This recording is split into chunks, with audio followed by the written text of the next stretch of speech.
ইতিমধ্যে যেটা বললাম যে আরও বেটার সমন্বয়ের জন্য আমরা স্বাস্থ্য মন্ত্রণালয়ের সাথে কাজ করছি এবং সরকারের উচ্চ পর্যায় থেকেও স্বাস্থ্য মন্ত্রণালয়ের জনবল বৃদ্ধি ডাক্তার বৃদ্ধির জন্য ইতিমধ্যেই সিদ্ধান্ত গ্রহণ করা হয়েছে এবং দৃশ্যমান পদক্ষেপ আপনারা দেখতে পাবেন।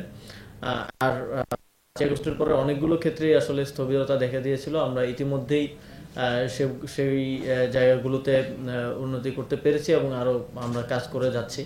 এবং চিকিৎসার বিষয়ে যেটা আমি যতদূর জানি, নূরজাহান আপার যে তিনি ক্যান্সার আক্রান্ত এবং ওনার যেই চিকিৎসাটা এটা আজকে সিঙ্গাপুরে হচ্ছে এমন না, এটা অনেক দিন আগে থেকেই উনি সিঙ্গাপুরে নিয়ে আসছেন। তো কন্টিনিউয়েশনটা তো আপনি যদি ক্যান্সার আক্রান্ত হন, আপনি উপদেষ্টা হওয়ার পরে আবার চিকিৎসার জায়গাটা হসপিটালটা চেঞ্জ করে আর জায়গায় করতে পারবেন না।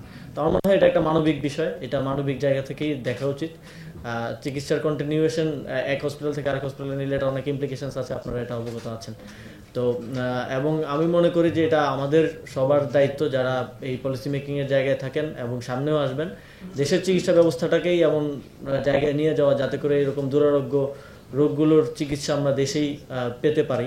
ইতিমধ্যে আপনারা জানেন এই বিষয়ে অন্তর্বর্তীকালীন সরকার অনেকগুলো উদ্যোগ নিয়েছে।